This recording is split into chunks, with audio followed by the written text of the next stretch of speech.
lovely ladies and listeners. Welcome back to Wamen. We're a bit short this evening, but I am joined by two lovely ladies. Dawn, welcome back. It's your second stream with us. Hi.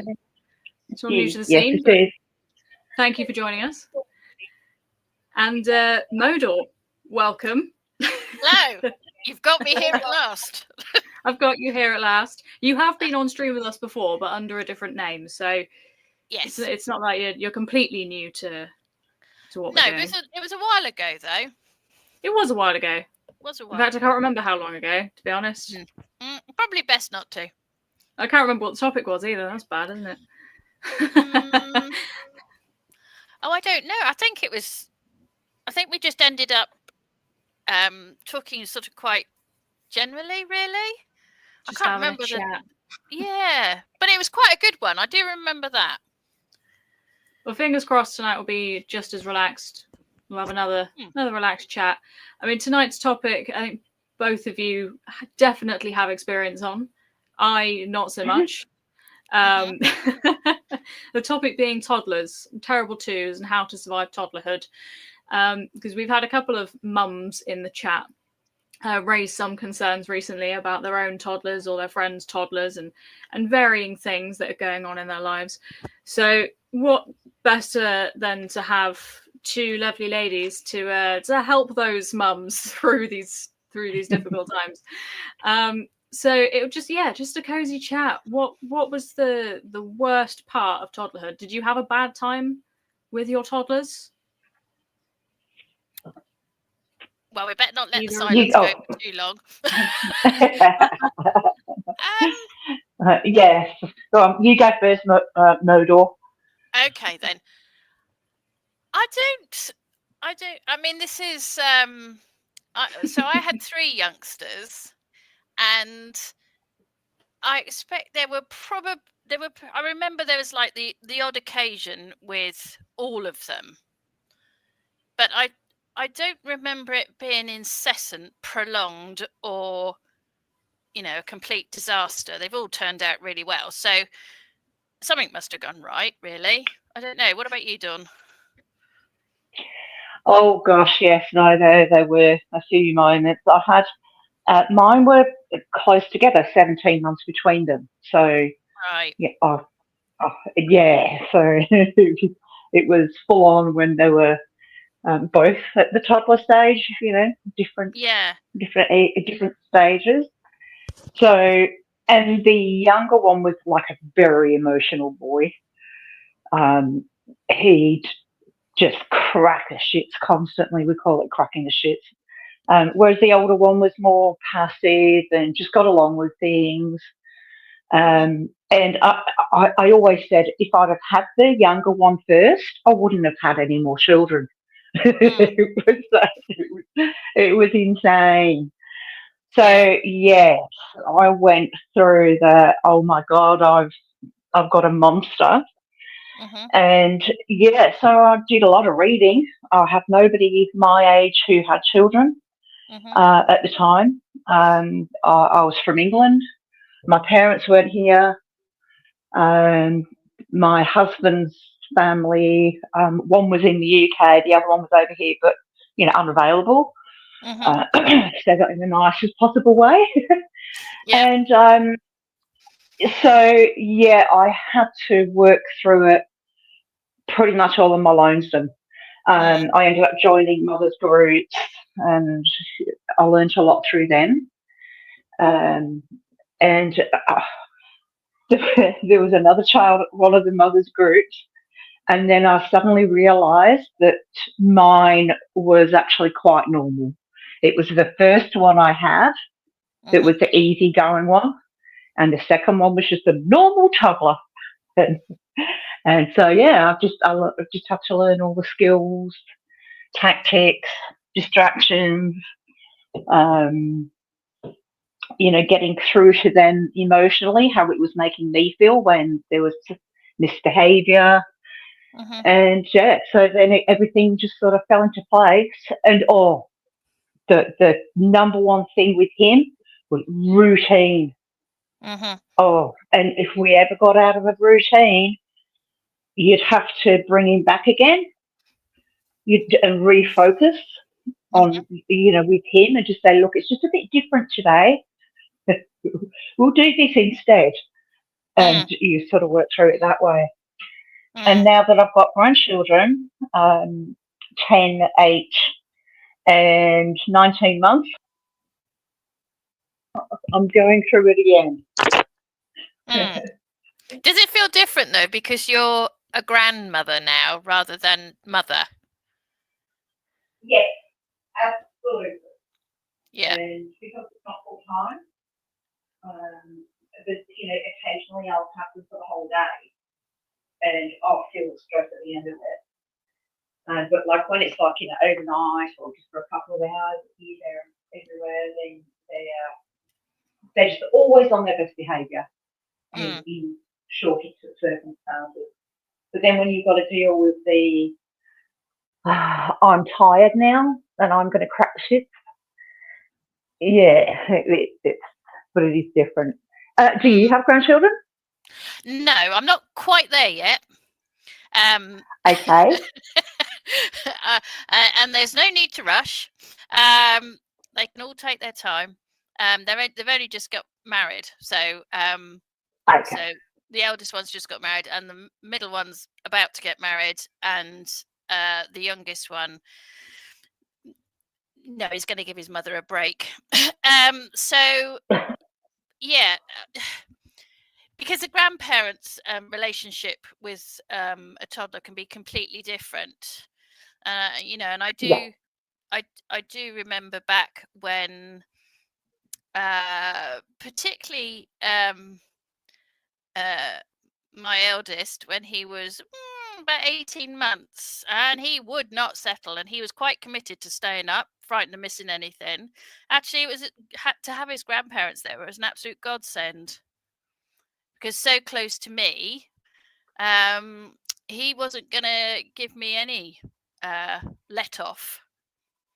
But they had that emotional, a little bit of distance to actually go, no, come with us and give me a bit of a break. So, yes, and I wonder if there's a difference as well. You said you had yours quite close, and I remember my own brother and me are quite close, but my own children, not by design, there's quite a nice age gap between them. So between number 1 and number 2, it's 4 years, and number 2 and number 3, there's 6 years. So there's 10 years between the eldest and the youngest. But between my brother and I, it was a bit similar to yourself, Dawn. It's like only about 2 years, 4 months, something like that. Yep. Yeah. And I do remember my brother being really frustrated that he couldn't start to do the things that I was doing. So if I went off and went somewhere with a little friend or something to a friend's house, he couldn't go, and he didn't like that at all. So yeah, it's amazing how toddlerdom is so different for each individual child. Although there's some similarities, it's each individual child. So I don't think there's any there's no sort of golden ticket for this is what you need to do. No, there's not because there isn't. You've got to get to know such little individuals. Yeah, absolutely. But yeah, all the usual suspects: bribery, corruption, distraction, and all the other things that you said. You use I'm them putting all. the fear of God into them. Well, yeah, there's always that option, but yeah. If you can distract them off the pathway, it always turns out much better, doesn't it? Really? Yeah, exactly. Yeah. Well, I've got a special teddy bear that sits on the shelf. Yeah. And with the toddler, the first thing they do is Teddy, Teddy, Teddy. They go, yes, here you go, you can play with Teddy. But if there's any problems, we have to put Teddy back. Ah, that's a good one. So it was like, yeah. But I wouldn't do the snatch it off. Right, that's it. Teddy's going back on the shelf. It would be, I think we're having a bit of a problem. Let's do something else. Teddy can go back on the shelf and wait a little while. Let's find something else to do. Yeah. So just little things like that. Get the blocks out. Yeah. I've even had when I'm trying to cook for them and they're going crazy, I'd have towels all over the kitchen floor with pans of water, cups of water, and so they could play on the floor with water while I managed to get them some food. Yeah. Otherwise, they wouldn't have been eating. No. It's amazing how creative you can become, actually. Yep. You know, and hey, if it works and the both of you end up happy, brilliant. Exactly. Now, Birdie, do you look after your after toddlers, your friends, family? I have looked after my friends' toddlers, yes, especially when I've been at work, and it's been very much I have less to do, and it's been on the way past. It's like, oh, can you just take him 5 minutes, just take him, because as you say, sometimes you just need a break, which is completely understandable.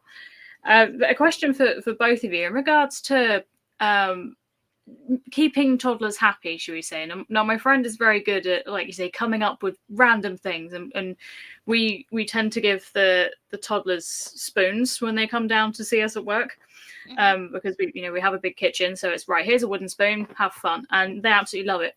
It doesn't take much at all, but I see it more and more whenever we sort of go out anywhere, especially in towns and cities or places that are less rural, should we say, of parents just immediately giving their toddlers an iPad or their phone or some noisy toy that is disturbing everybody else, and basically ignoring them and not giving them either the attention they need or understanding what may be wrong. Now, I've seen so many times people, not just parents, but people in general, understanding that, or not understanding, should I say, if a toddler's having a tantrum, they have tantrums for a reason. They're discovering things for the first time. Their emotions are heightened, everything's new. So for a toddler to have a tantrum, it's not always a bad thing. It can be anger, overwhelm, it can be excitement. There's so many reasons for this to happen. But with what I've just said in regards to keeping them entertained and in the moment, should we say, do we think there's less understanding now around toddler behavior than there used to be? I mean, having grandparents around has always been very useful, or even just having a friend there just to take the pressure off a little bit. But what do we think on those comments? Well, to be fair, it wasn't an option for us. So it certainly wasn't an option for us. And I can kind of empathize with parents that, it worked once, so let's try it again. Yeah. But it can be like an insidious creep, because actually what doesn't happen then is at this time when you're trying to remember, there's so much learning and development going on in this sort of 1 to 3, 1 to 4 age group, that it's quite easy to get overwhelmed if you look at the list of things that are expected to develop and be achieved. So you can understand it, but actually there's quite a lot of me, I mean, I don't know how Dawn feels about this, but there's quite a lot of me that goes, please don't.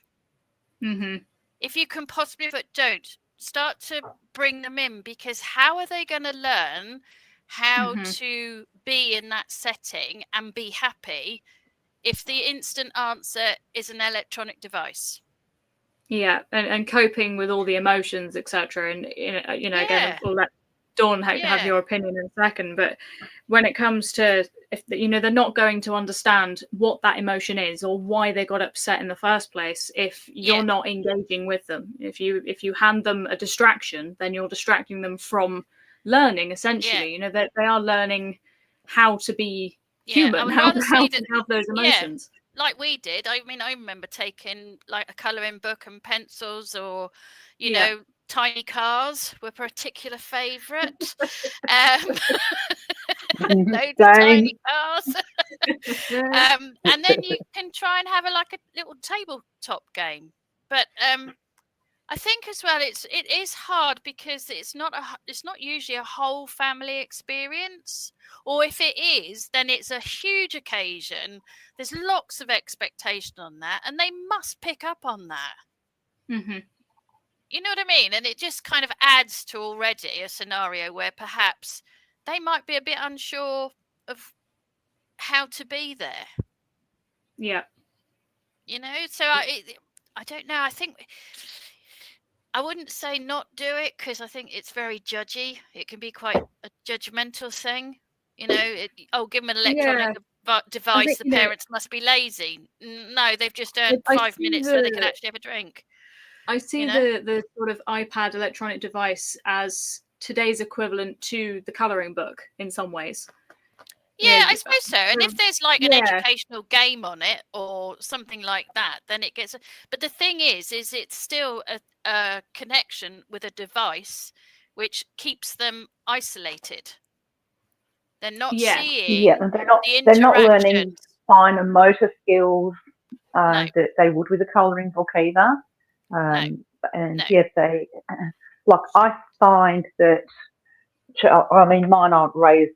Well, obviously, my boys aren't raised on computers, but my grandchildren, they have time limits, and which is also frustrating for the parents because you've got peer pressure. Yeah. I'm talking about the older children, but like with the younger one, she hardly takes any interest in when the older kids have got the pad, so that's good. She's always doing something else. But I find that my son is a football coach for 14 and under, so my older two grandchildren play footy every Wednesday. And when I go there and interact with the other children there, I find a lot of them are withdrawn. And they're not as interactive with each other. You can tell the ones that aren't on their pads a lot and the ones that are, it's like they're in withdrawal. Like, we just want to go home. We just want to go home. We don't want to do footy training. We want to go home and get back on our pad. So, we're really sort of trying to get a lot of kids to be more interactive with each other because, like I've talked to my son, you're talking about your children's contemporaries here. So their mental health is going to be a reflection on your children's mental health. So, get them out, get them playing footy, kicking a ball, running around at the park, get them off them bloody things. I hate them. But it starts when they're little. I also make a point of when they're here, I don't even have my devices around me. Right. So and then I'll go into withdrawal. Yeah. But it is difficult because that's the world we live in now. There's an app for nearly just about everything. Or there's a Google, if you have a question, it's get on the Google. You don't go to a reference book, showing my age now. We don't use Google. No, stop right there. We don't use Google. Go on, sorry. I'm joking. Yeah. Go on. I was going to say, what the hell do you use then? So it's too handy. It's too easy. Yeah. But it is the world we're living in, so we need to find the balance. I think some of the things. One of the things I used to love doing with the boys when they were tiny was we'd go for a walk in the park and go and look for woodlice. Cool. And birds and grubbing about and it getting a bit grubby, and it was fab. Yep. And I used to take them for a walk around this big park, and I'd run up to a tree and I'd put a little box of Smarties behind the tree, and then I'd go back to where they were in the pusher, and they'd be going, "Oh, I can see a chocolate tree. Can you see the chocolate tree?" So they get excited, and they say it was a specific tree, and so there was always chocolate tree, little things like that. Yeah. Getting down on the floor with them, preparing meals with them as well. Getting them to break an egg, getting them to whisk the egg, put a tiny bit of herb in it, or we only want a pinch, and just getting them involved in other life skills as well. Yeah, there's so much you can do. Yeah. I mean, what other questions do people have? I think it's so hard, isn't it? Because parents, you're damned if you do and you're damned if you don't. And I think that's always been ever thus. But are there any specific questions, Birdie? I've never known any parent to have the same problem with their toddlers. I've known very similar problems, but in terms of, food is a big one that comes up quite a lot, and having picky eaters, or if you've got more than one child, you've got one child who's eating one thing and the other who's not eating it. So you've got to find some form of balance in between. And again, I don't know whether this is a more common problem now than it used to be, but I'm not sure. But I do distinctly remember when I was a child, obviously not so much a toddler remembering, but last week. Yeah, thanks for that. You cheeky woman. It's all right, unfortunately, she gets away with it. That's the problem. But we were never really given that choice. And I think now there's so many advertisements, and again, going back to it all links with technology, and you see these adverts pop up and food options and all these, so many things. And if your friend's eating one thing at school and you're eating another, and if your parents can afford one thing and they can't afford another, there's so many different elements that come into what children eat, not just now, but and it's another source of pressure, isn't it? It's another source of peer pressure amongst parents, perhaps. I mean, there's obviously absolutely genuine cases where children have to have special diets because they've got an actual proven allergy or something like that.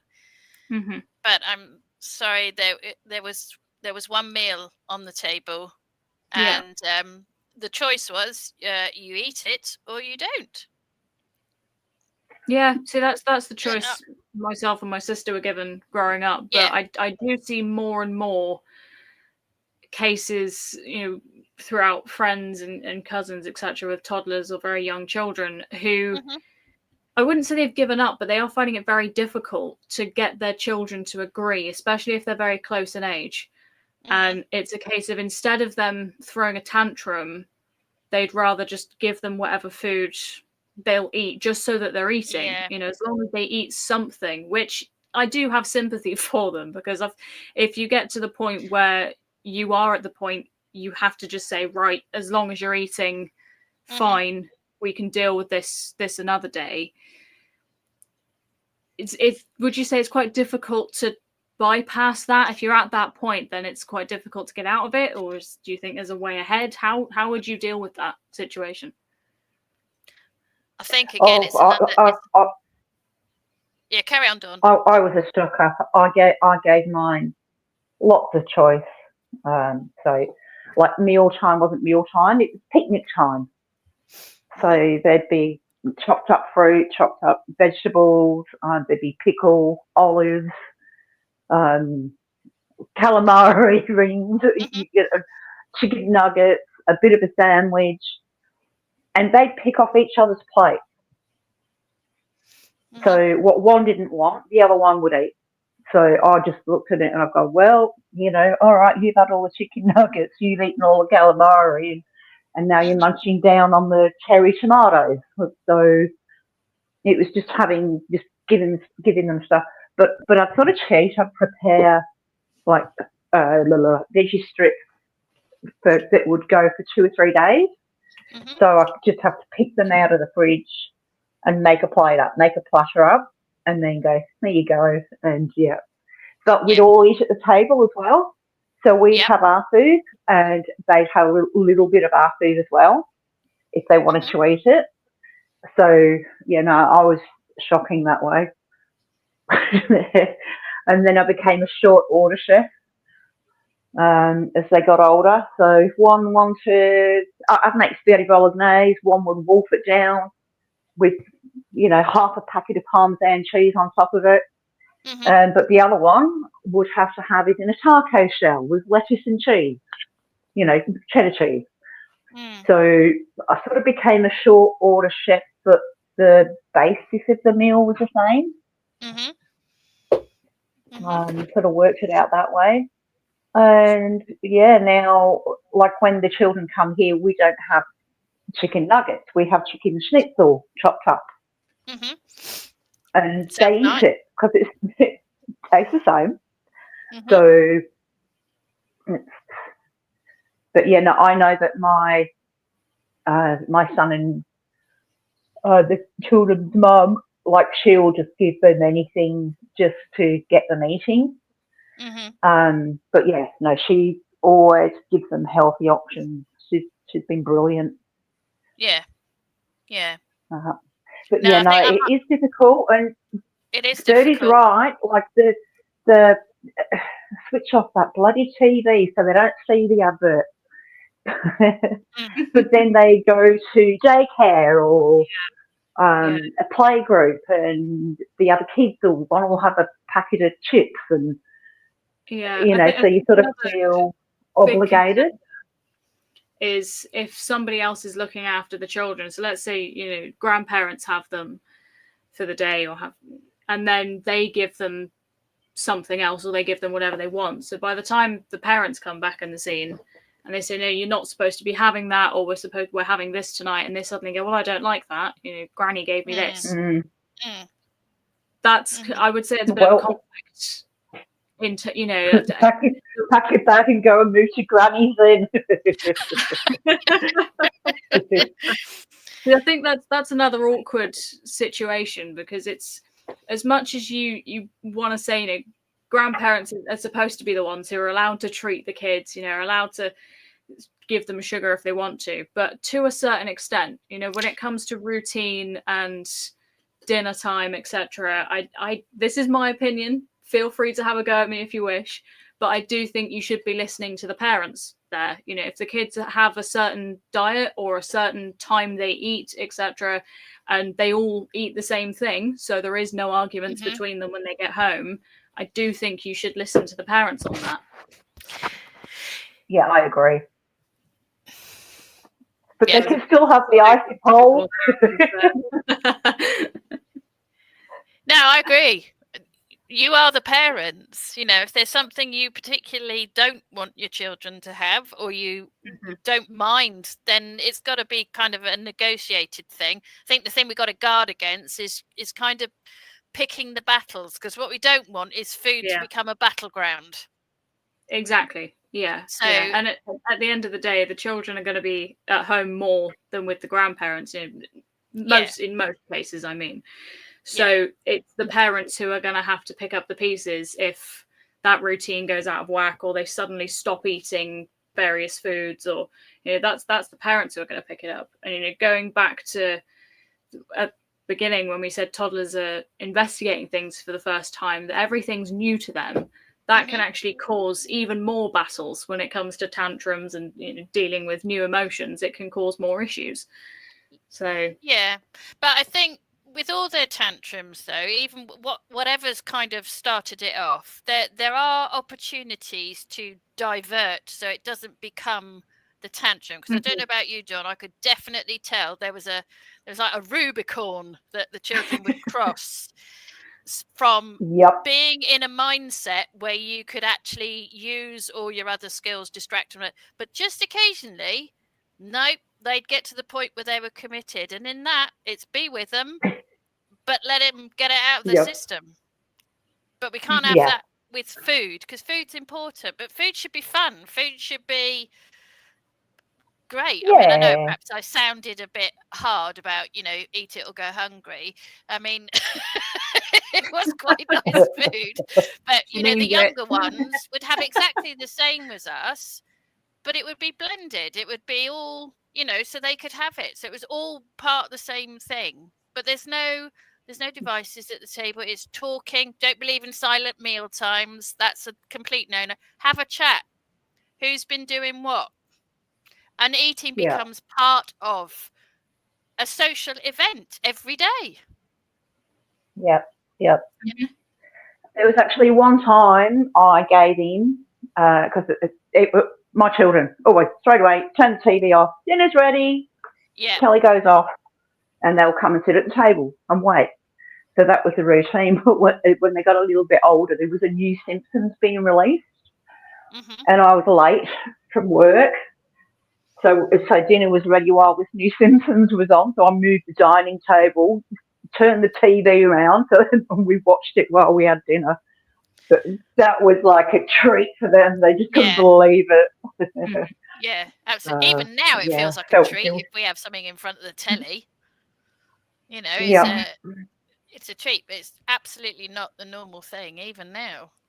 No. Yeah, so this is what I find quite funny, because I mean, growing up, we used to have dinner at the table, and then it all kind of fell apart because I had one parent who worked nights and one who worked days.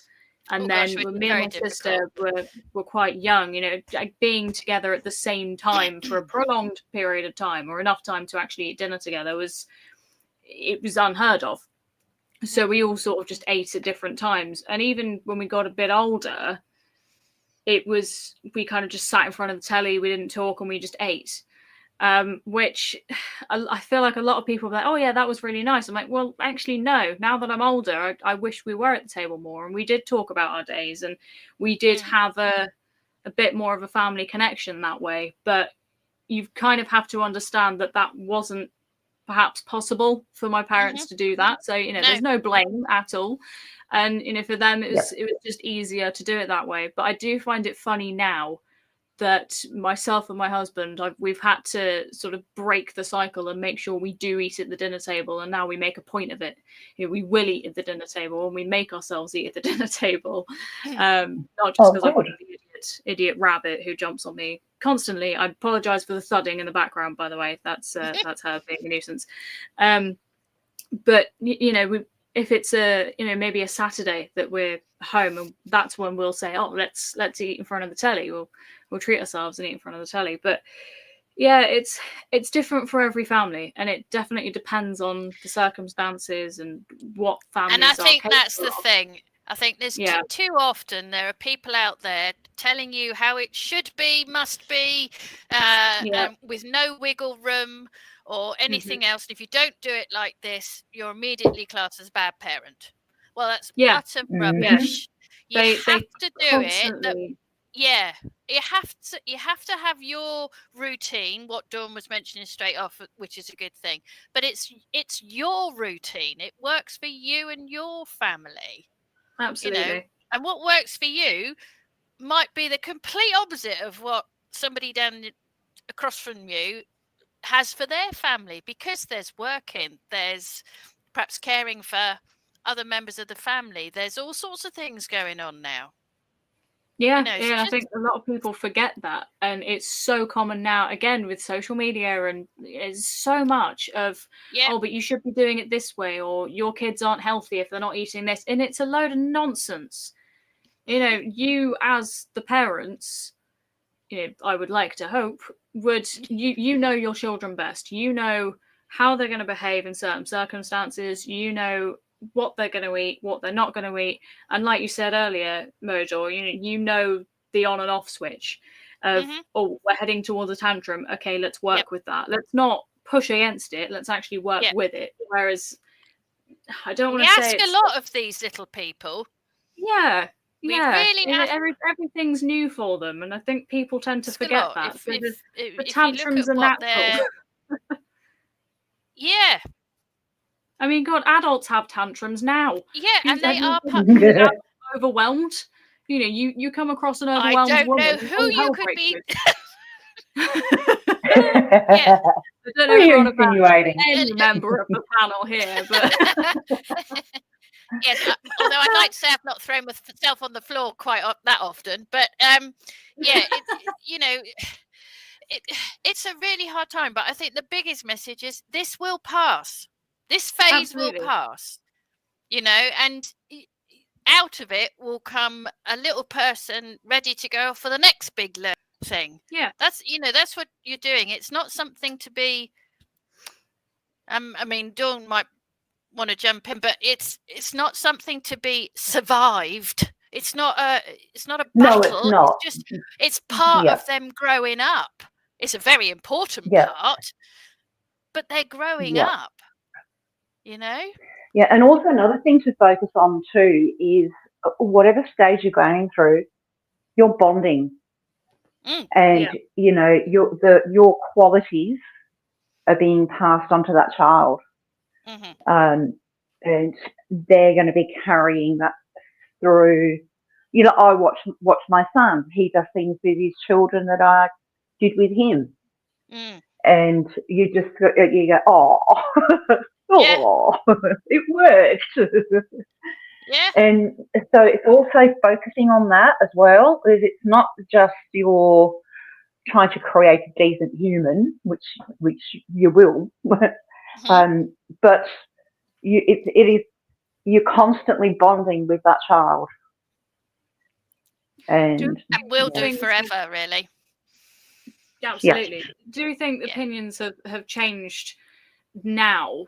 Because women don't necessarily, you sort of new mothers don't necessarily have this sort of knowledge. They don't have the same, what's the word I'm looking for?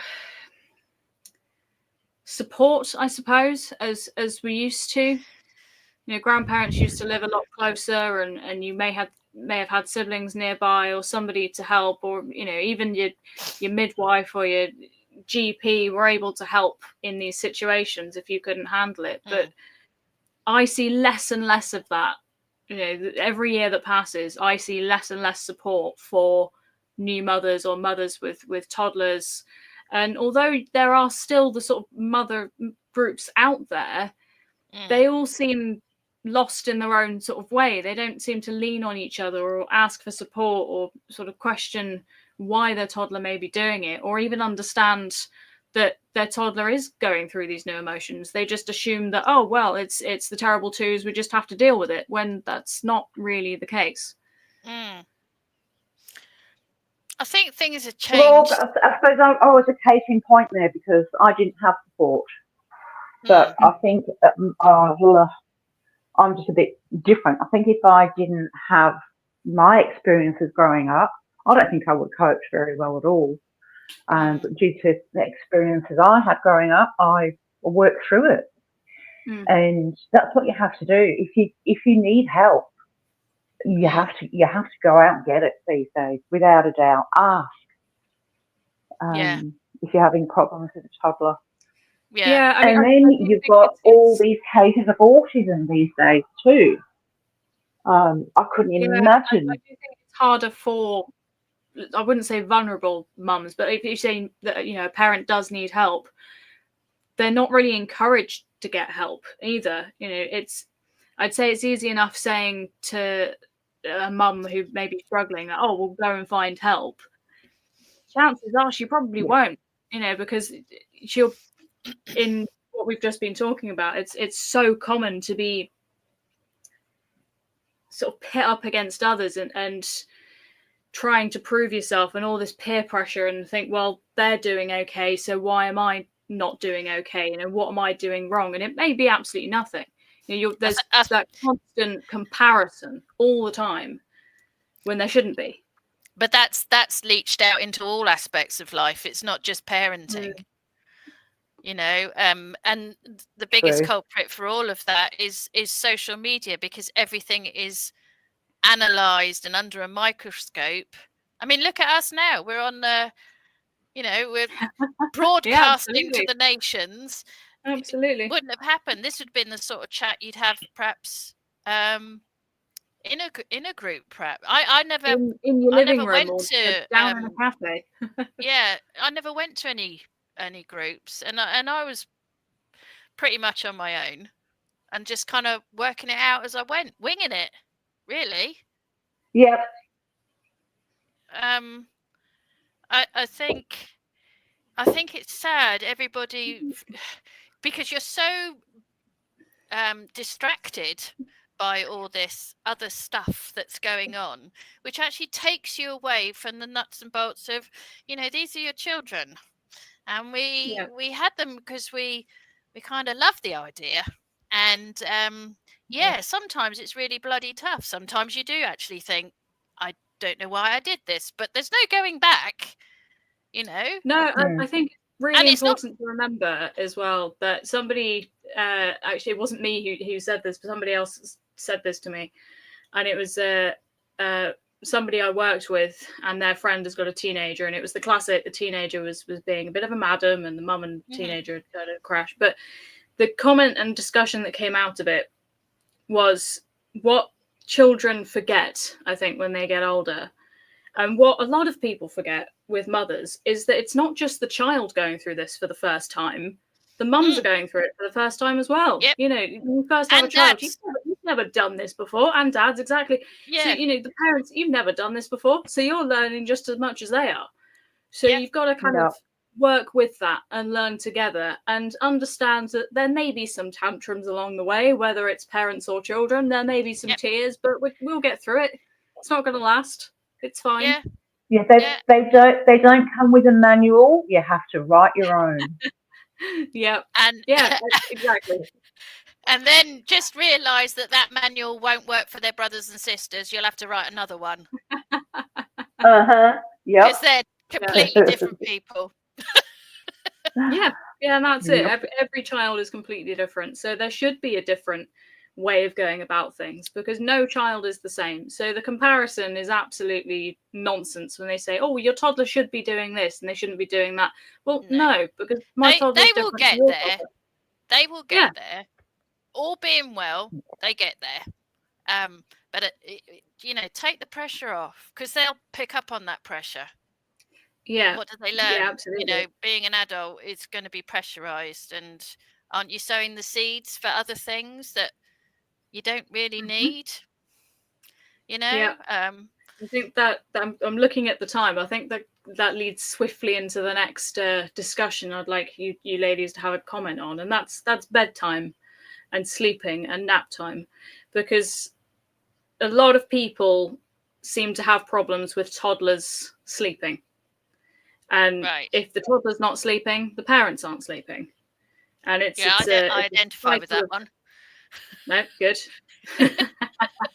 Dawn, any comments?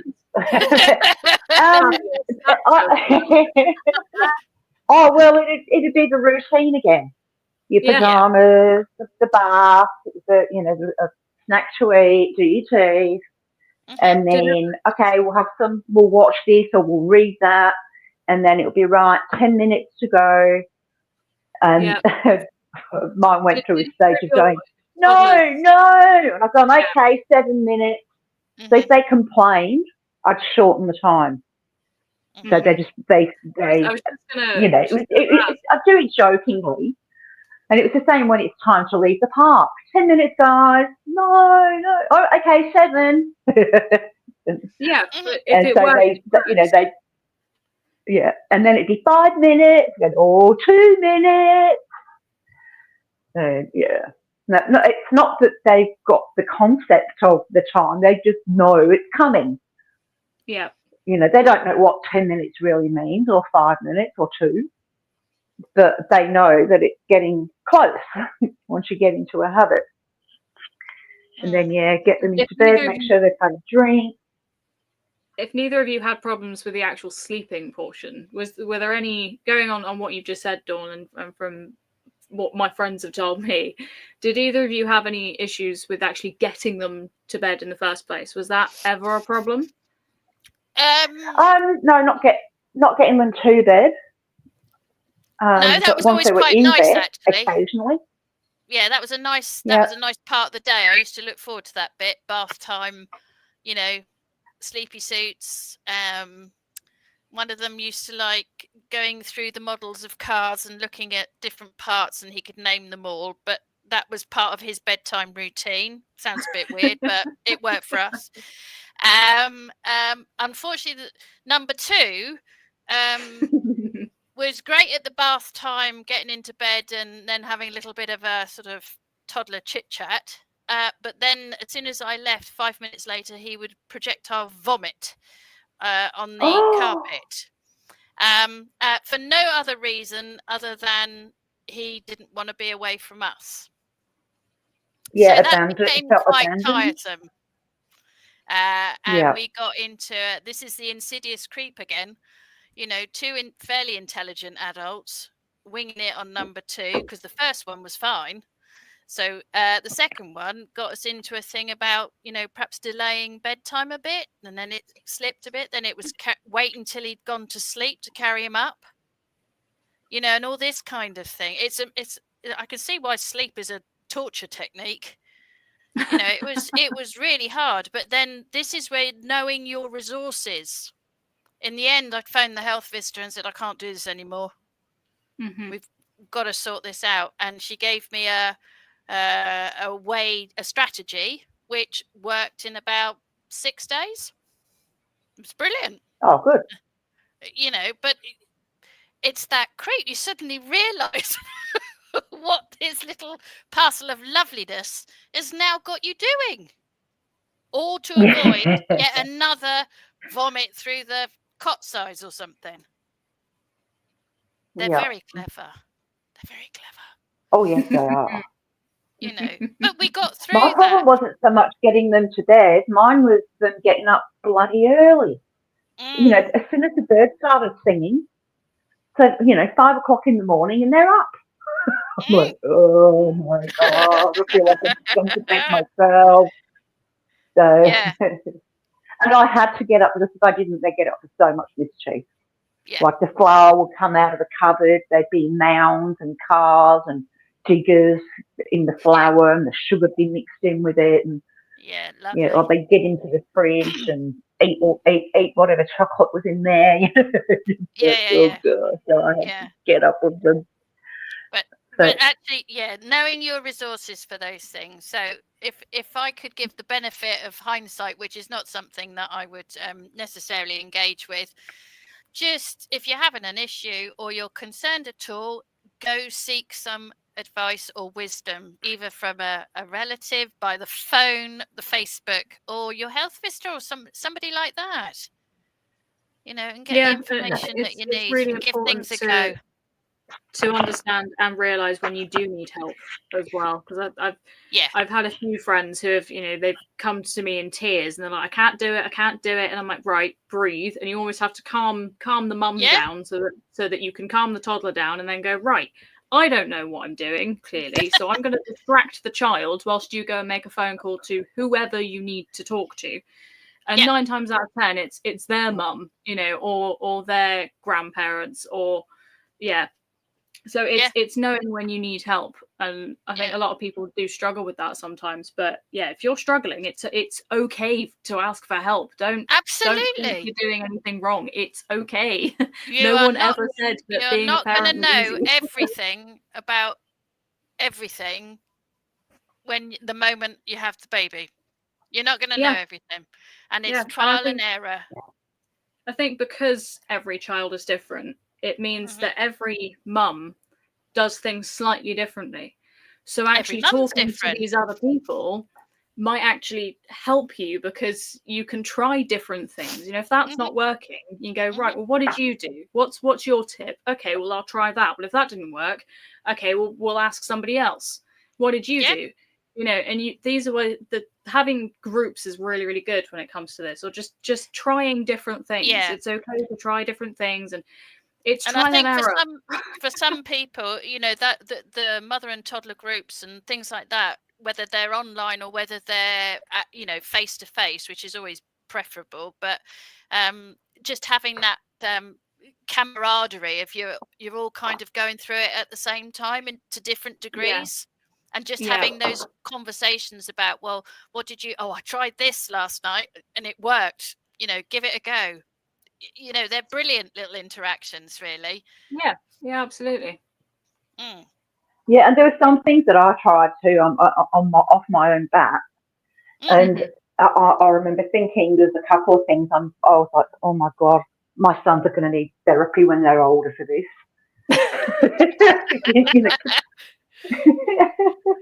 You get, oh gosh, I'm going to get fined and sued when they're older for doing this, But you've got to remember you're not perfect, but you try to be, and sometimes it doesn't bloody work.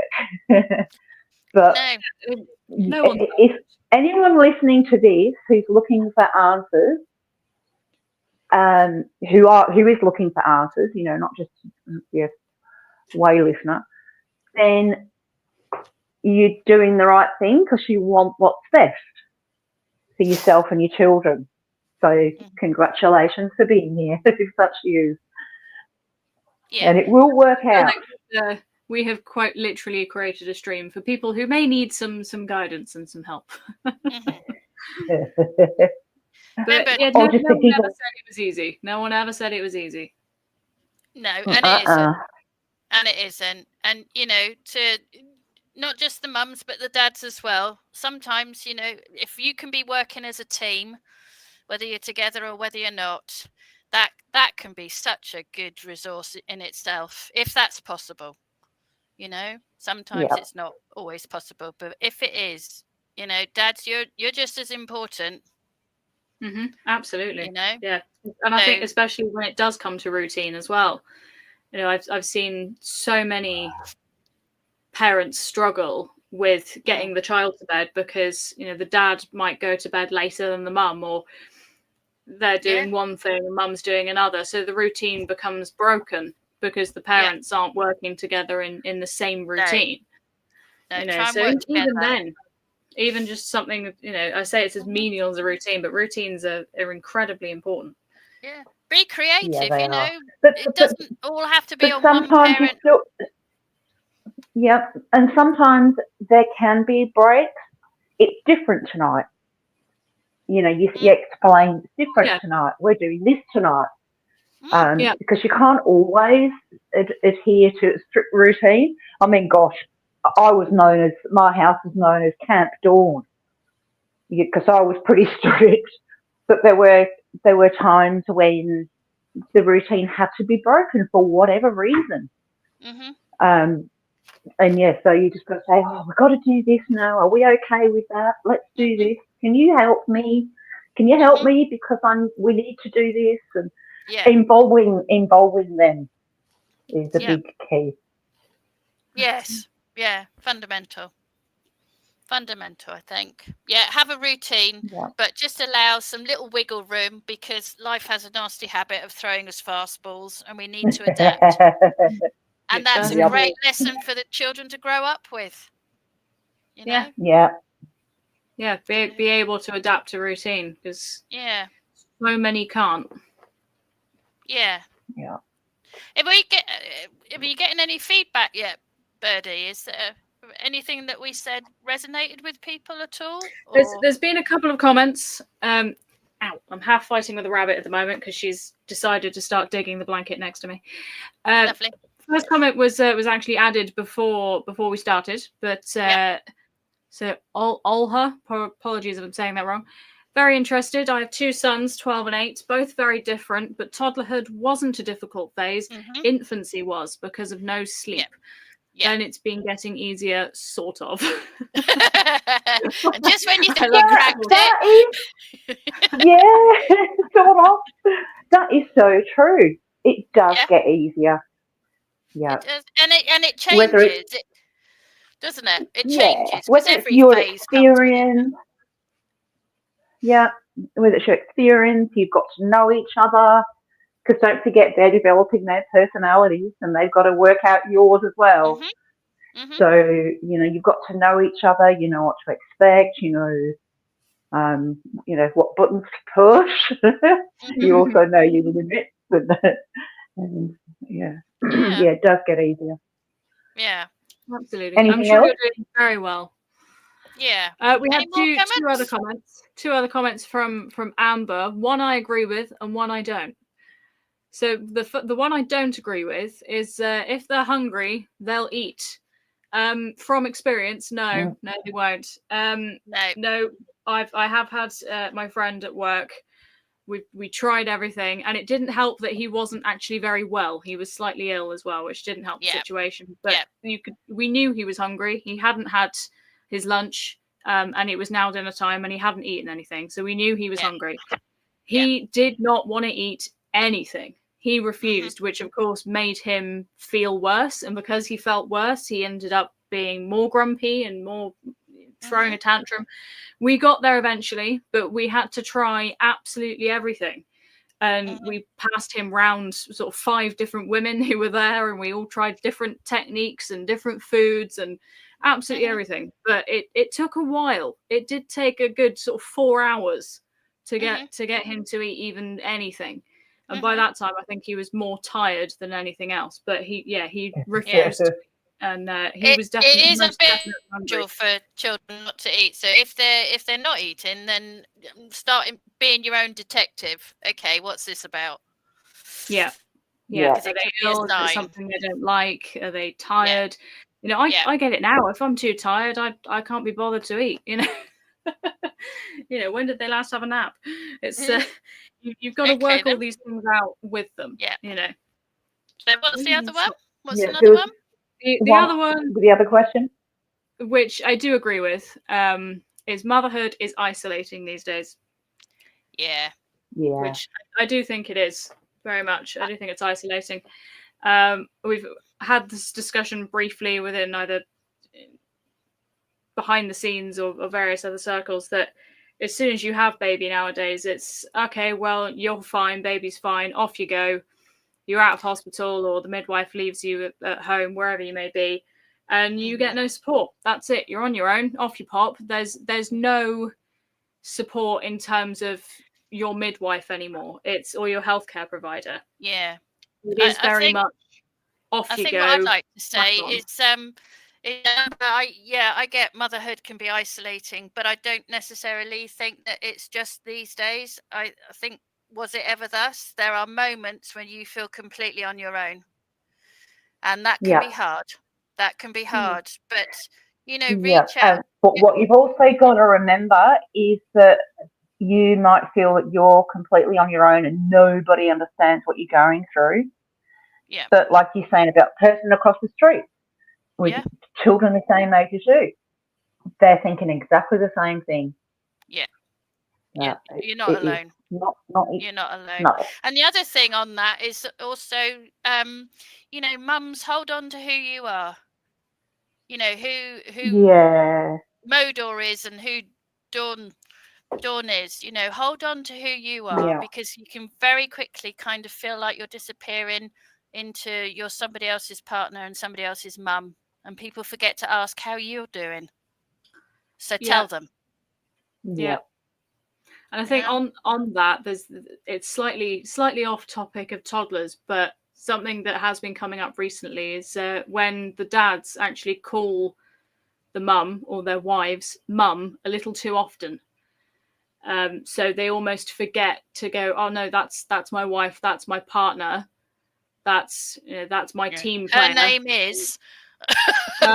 She had a name. It's not. Oh, mum this, mum that, mum will get that. No. She's your wife. She's not your mum. She's your children's mum. Yeah. You know, there is in jest it's okay, but not when it's not when it's directly talking to the children. But remember who they are. Remember who you are, like you say. Absolutely. And, absolutely. Don't forget that. You just added to yourself by becoming a mother. You didn't lose yourself. You've added to who you are. No. There is a big difference there. I'm only going to do this because I have this idiot here who will not leave me alone. Oh, look, she's lovely. This little rabbit. So on that note, we've had one last comment come through before we leave. It was from Mystery Magic. Behave. Just to thank you for the topic choice. Currently in the thick of it with a 3-year-old and a newborn. Well, bless you. Well done. Bless you. Well done. That's not easy. Take care of yourself, and then you'll be there for taking care of everybody else. All right. Yeah. But well done. If I knew who you were, where you were, I'd come and give you a hand. There you go. See, women have to support each other in these things, even if we don't know each Yeah. other. Well, on that note, thank you very much to both of you for joining me this evening. Thank you for all the comments from everyone. And until next time, good night or good morning, wherever you are. Take Love, care, love, everybody. moi. Yep.